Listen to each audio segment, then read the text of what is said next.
Hello guys, j'espère que vous allez bien, genre vraiment bien. Moi comme d'habitude je gère. Donc aujourd'hui j'ai un sujet un peu particulier, enfin un peu différent de nos sujets de tous les jours. On va parler du karma.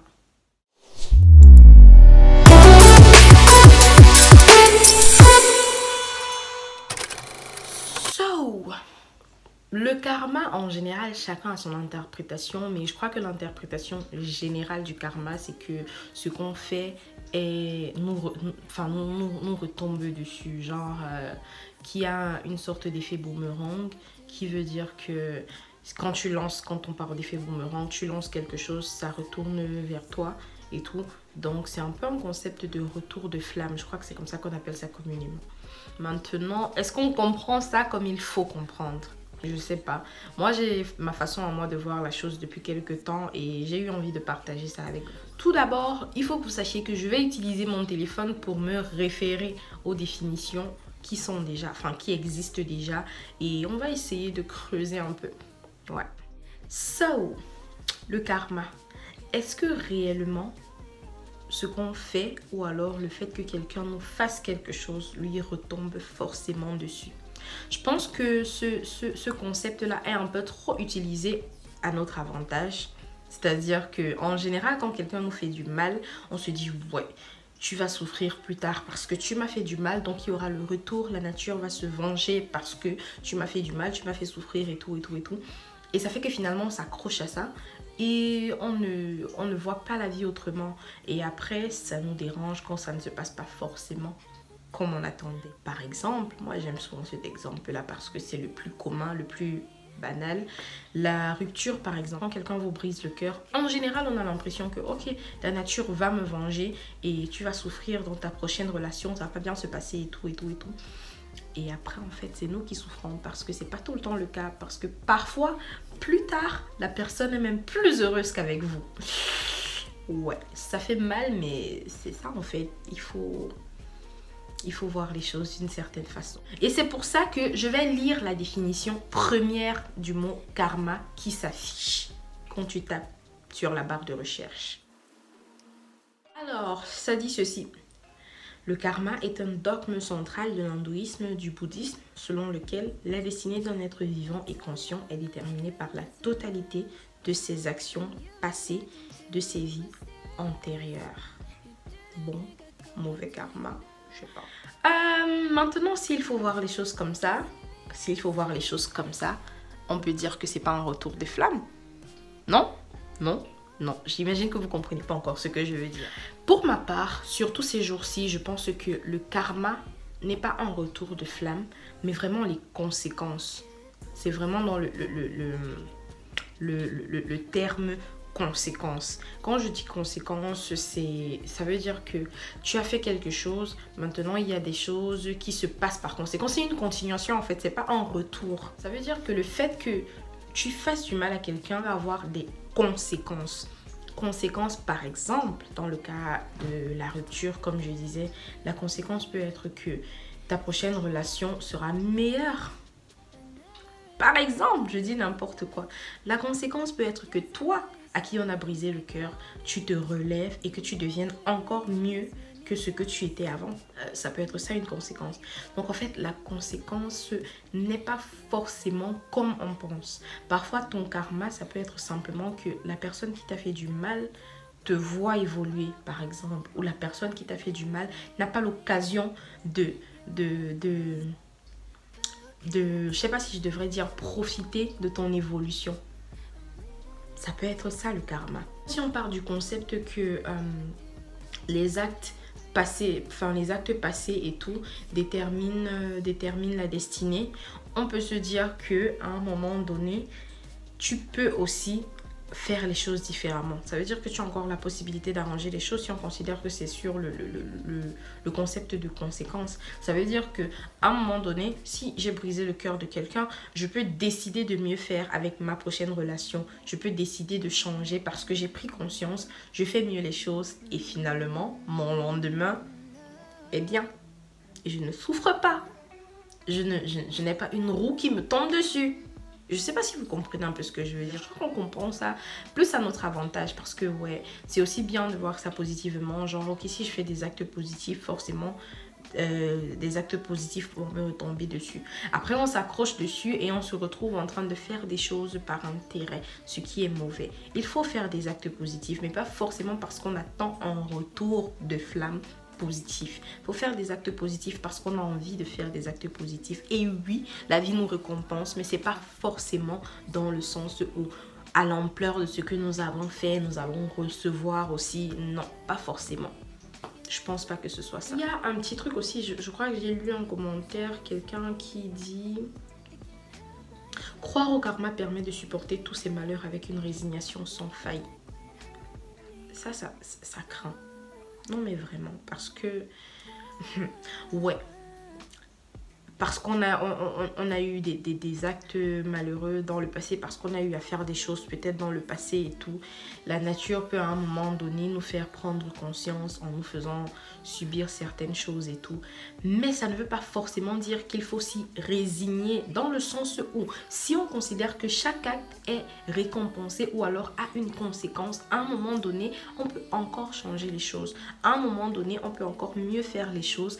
Question d'arranger encore le demain si on se rend compte qu'aujourd'hui se passe mal par rapport à ce qu'on a fait hier. Donc en fait c'est un processus qui continue. Ça veut dire que à un moment donné, si je fais du mal à quelqu'un, demain je décide de changer, demain je décide de mieux faire avec d'autres personnes, il y a la possibilité qu'après-demain ne soit pas mauvais pour moi. Ça continue en fait. Donc oui, chaque acte se suit ou alors a des conséquences sur la prochaine étape de sa vie, mais c'est pas forcément dans le sens qu'on attend tous. C'est pas forcément dans le sens qu'on attend tous. C'est pas parce que quelqu'un t'a fait souffrir qu'il va souffrir demain. C'est pas parce que quelqu'un t'a blessé que demain il sera blessé de la même façon. Pas forcément. Pas forcément.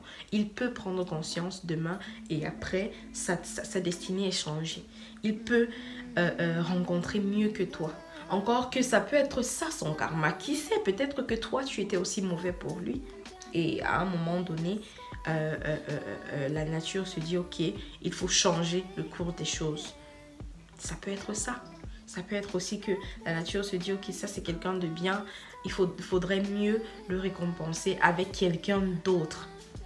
Pas forcément que toi tu es quelqu'un de mauvais, mais juste que vous deux, vous ne vous méritez justement pas, peut-être par rapport à vos actes passés.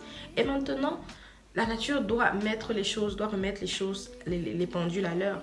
Par exemple, tu peux être dans une relation et toi tu n'arrives pas à être vraiment épanoui et tout.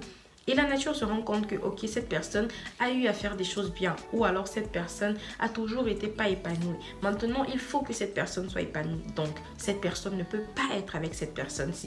Et la nature vous sépare. Ça peut être ça, un karma, si c'est qu'on considère que ça vient des actes passés.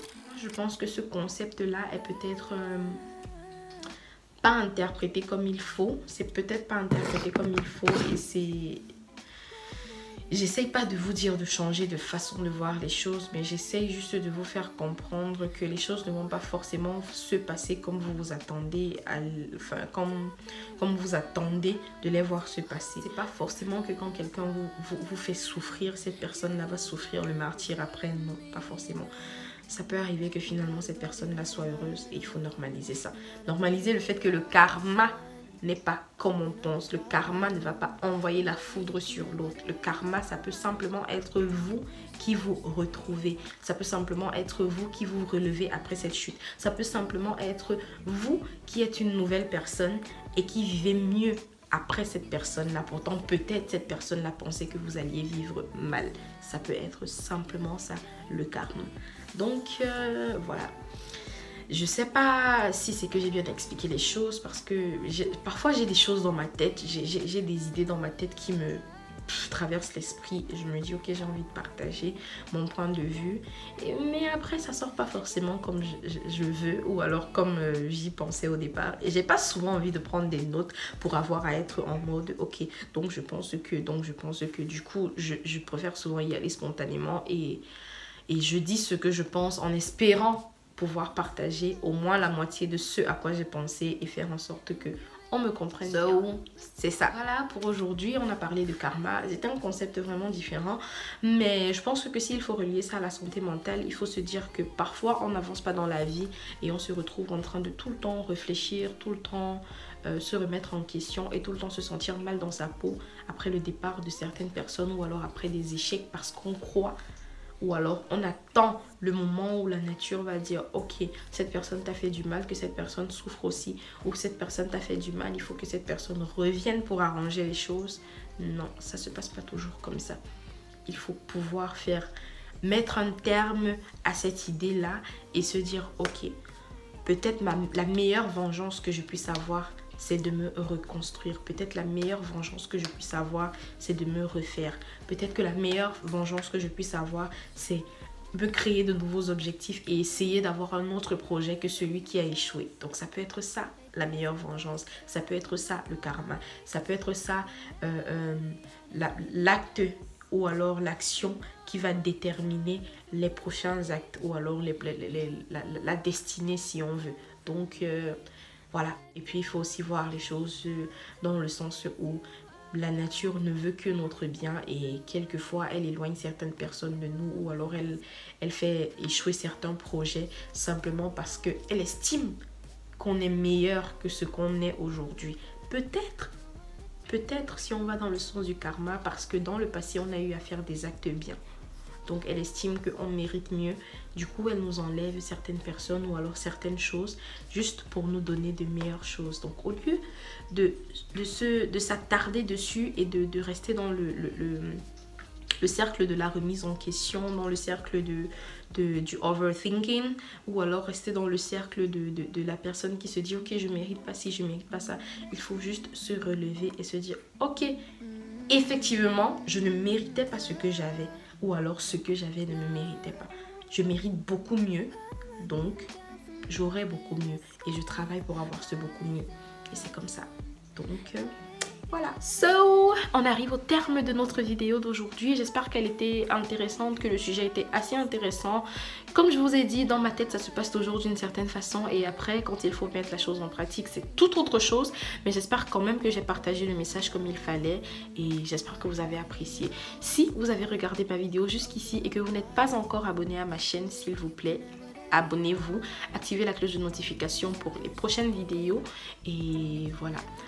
Il est bon de noter que sur ma chaîne je fais des vidéos en anglais et en français parce que ce sont mes deux langues principales et j'estime que tout le monde a le droit de comprendre un peu ou alors de se sentir concerné, surtout quand ça concerne la santé mentale. Donc si le contenu te plaît, abonne-toi, active la cloche de notification et je te dis à la prochaine pour la prochaine vidéo, le prochain sujet. Vous pouvez toujours me proposer des choses en commentaire, me donner vos avis en commentaire, me raconter vos histoires aussi.